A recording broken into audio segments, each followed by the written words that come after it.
हम ऐसे समय में रहते हैं जिसमें विश्वास और आध्यात्म बहुत ही दोनों ज्वलनशील। को एक साथ मत रखिए। ठीक है, पहले विश्वास की बात करते हैं। हम ऐसे समय में रहते हैं जिसमें विश्वास निश्चित रूप से ज्वलनशील और आसानी से राजनीतिक बनाई जाने वाली चर्चा बन गया है। अगर विश्वास को व्यक्तिगत होना चाहिए तो आज ऐसा नहीं है। आज वाकई ऐसे फैसले लिए जाते हैं जो किसी के विश्वास को ठेस पहुंचाने पर आधारित होते हैं।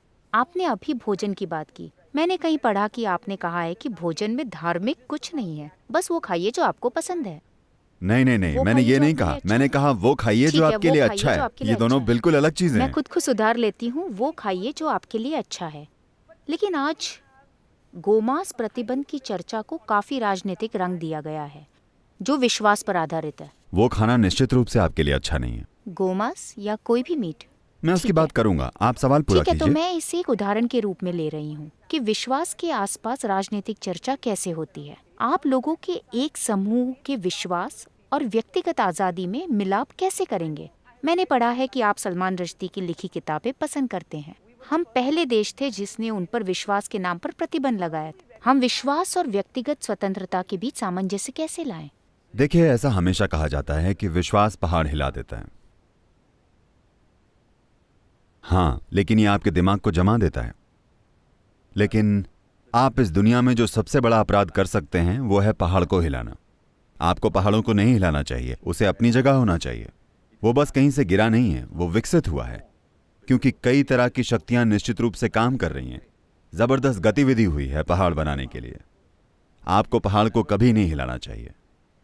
लेकिन जिनके दिमाग जम चुके हैं वे हमेशा पहाड़ हिलाने की कोशिश करते हैं। ठीक है, जैसा कि मैंने कहा, जब हम विश्वास की बात करते हैं, यह इस संस्कृति के लिए बाहरी चीज है।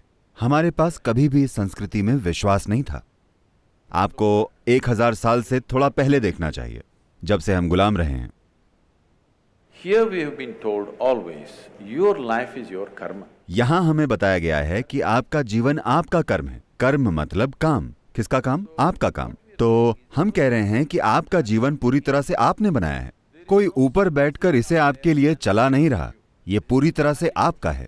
लेकिन हर काम जो आप करते हैं, चाहे वो शारीरिक, मानसिक, भावनात्मक या ऊर्जा का काम हो, किसी भी तरह का आप काम करते हैं, उसका एक नतीजा होना तय है। अगर आप नतीजे के लिए तैयार हैं तो जो चाहे करें। आप नतीजा देखकर रोएंगे तो उस काम को अभी नियंत्रित करें। इसी पर आधारित है। आपने अभी भोजन की बात की। देखिए, भोजन को इस देश में बहुत ही ध्यान से समझा गया है। अगर आप बस इसे वापस ले आएं तो दुनिया सेहतमंद हो जाएगी। क्या आप समझे?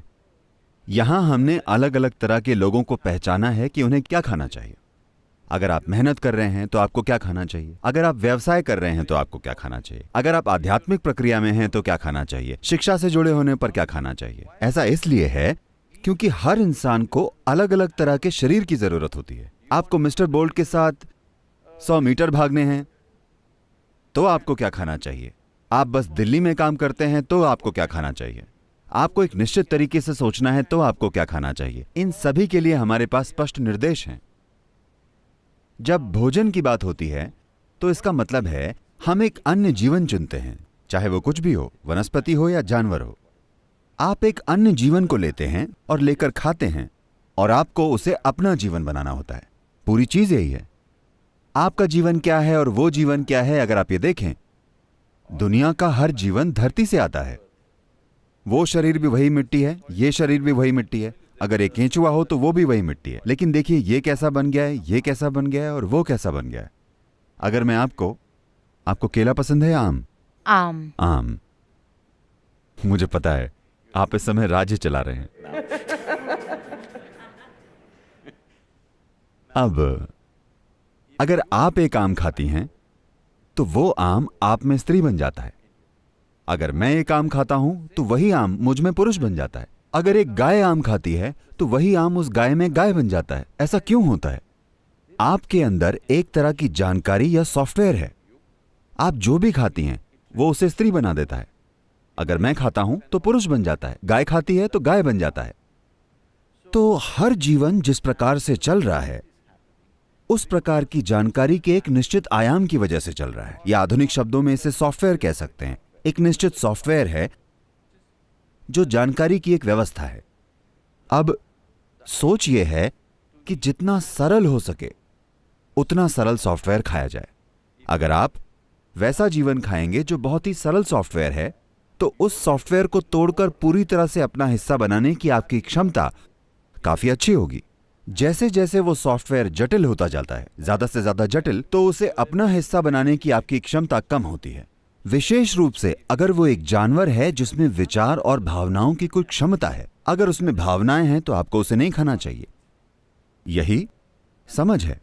एक जानवर जिसमें भावनाएं हों, जो भावनाएं प्रदर्शित करता हो, विशेष रूप से अगर वो इंसानी भावनाओं की तरह भावनाएं प्रदर्शित करता हो, तो आपको उसे नहीं खाना चाहिए, क्योंकि वो आपका हिस्सा नहीं बनेगा। वो जानवर प्रकृति प्रकट होने लगेगी। दूसरे शब्दों में, भारत में आज शहरों में शायद लोग नहीं जानते, आप गांव में देखेंगे कि लोगों का गाय के साथ बहुत गहरा रिश्ता है। उन्होंने उस गाय का दूध पिया है, उनके बच्चे उस गाय का दूध पीते हैं।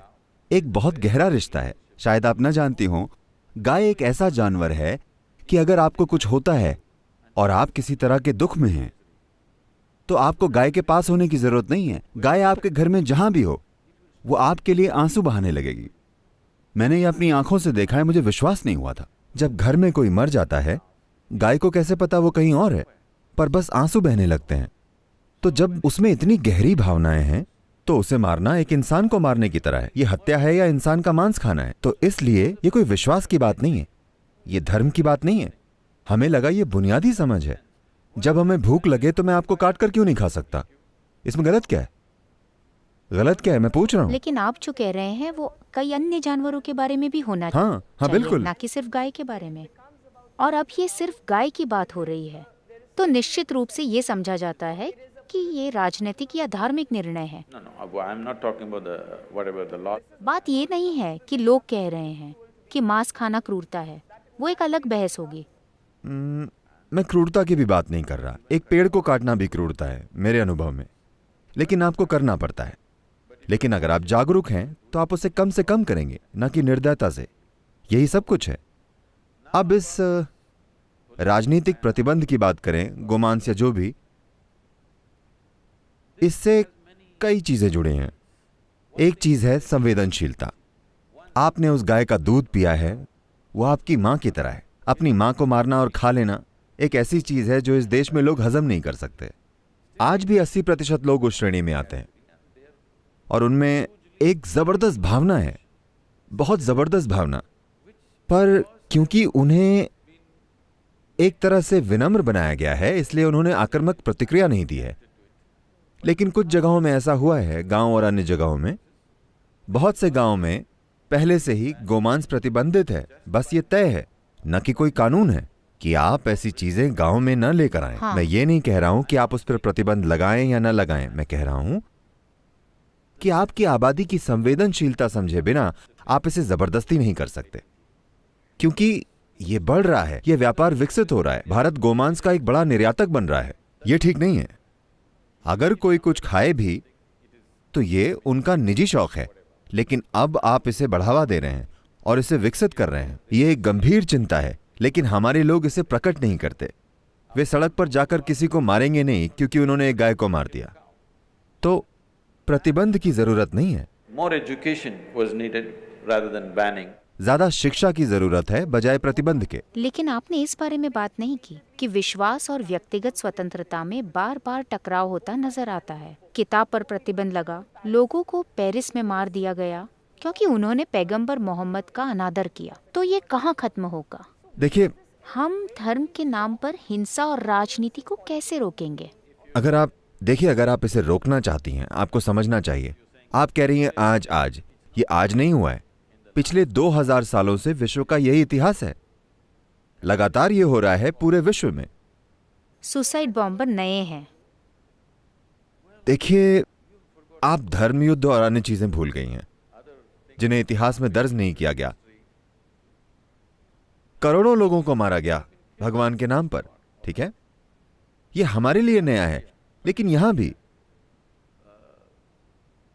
हजारों लाखों को भारत के उत्तरी हिस्सों में मार दिया गया, सिर्फ इसलिए कि वे किसी में विश्वास करते थे। जब हमले हुए थे, कोई भी उनके बारे में नहीं लिखता क्योंकि हमने खुद नहीं लिखा, किसी और ने हमारे लिए इतिहास लिखा जैसे उन्हें पसंद था, क्योंकि इतिहास राजाओं द्वारा प्रायोजित किया जाता है। इसलिए उन्होंने अपनी मर्जी से लिखा और वे कहते हैं वे महान राजा हैं। लेकिन जो काम उन्होंने किए वो बिल्कुल भयंकर थे।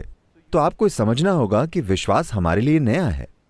नए से मेरा मतलब है इस देश में जिसमें 12 से 15 हजार सालों का इतिहास है, 1000 साल हमारे लिए नया है। हम अब भी इसे स्वीकार नहीं कर पाए हैं। हम आज भी संघर्ष कर रहे हैं, लेकिन हम अपने अंदर संघर्ष कर रहे हैं, न कि बाहर सड़क पर संघर्ष, क्योंकि ये हमारा स्वभाव नहीं है। क्योंकि यहां हमारे अंदर ये गहराई से डाला गया है कि आप जो भी करेंगे उसका आपके लिए एक नतीजा होगा।